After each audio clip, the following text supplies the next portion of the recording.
অমুসলমান শুধুই তাই নয়, এই জিলহজ মাসের 10 দিনের ফজিলত সম্পর্কে আল্লাহ রাসূল বলেন, ওয়া কিয়ামু কুল্লি লাইলাতিন মিনহা বিকিয়ামি লাইলাতিল কদরি।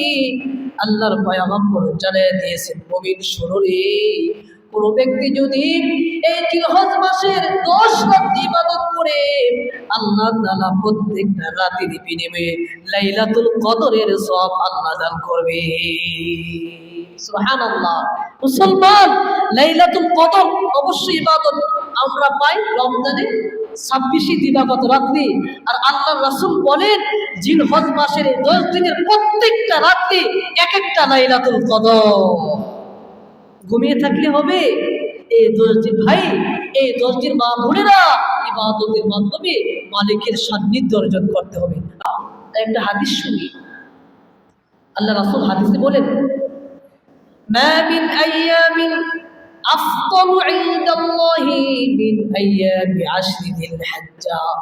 আল্লাহর রাসূল বলেন, আল্লাহ যত দিন সৃষ্টি করেছেন, এই দিনগুলোর মধ্যে আল্লাহ তাআলার কাছে সবচেয়ে প্রিয়, সবচেয়ে উত্তম দিন হলো জিলহজ মাসের প্রথম 10 দিন। সুবহানাল্লাহ। যত দিন আছে সব দিনের মধ্যে জিলহজ মাসের প্রথম 10 দিন আল্লাহর কাছে বেশি দামি। আল্লাহর রাসূল আরেকটু অগ্রসর হয়ে অন্য হাদিসে বলেন, শুনেন, এই 10 দিন এত গুরুত্ব। আল্লাহর পয়গম্বর বলেন, ইয়াদিলু সিয়াম কুল্লি ইয়াউমিন মিনহা বিসিয়ামি সানাতিন।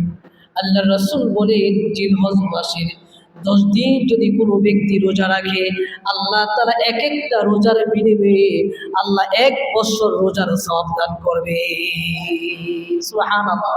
চিন্তা করছেন ভাই, জিলহজ মাসের 10 দিনের এক একটা রোজা আল্লাহ তাআলা তার বিনিময়ে দিবেন 1 বছর রোজার সমতুল্য সওয়াব। অমুসলমান শুধুই তাই নয়, এই জিলহজ মাসের 10 দিনের ফজিলত সম্পর্কে আল্লাহ রাসূল বলেন, ওয়া কিয়ামু কুল্লি লাইলাতিন মিনহা বিকিয়ামি লাইলাতিল কদরি। আল্লাহর পয়গম্বর জানিয়ে দিয়েছেন, মুমিন শুনুরে, কোন ব্যক্তি যদি এই জিলহজ মাসের 10 রাত ইবাদত করে, আল্লাহ তাআলা প্রত্যেকটা রাতের বিনিময়ে লাইলাতুল কদরের সওয়াব আল্লাহ দান করবে। সুবহানাল্লাহ। মুসলমান, লাইলাতুল কদর অবশ্যই ইবাদত আমরা পাই রমজানে 26 দিবাগত রাত্রি। আর আল্লাহর রাসূল বলেন, জিলহজ মাসের 10 দিনের প্রত্যেকটা রাত্রি এক একটা লাইলাতুল কদর। ঘুমিয়ে থাকলে হবে? এই 10 দিন ভাই, এই 10 দিন মা বোনেরা ইবাদতের মাধ্যমে মালিকের সান্নিধ্য অর্জন করতে হবে।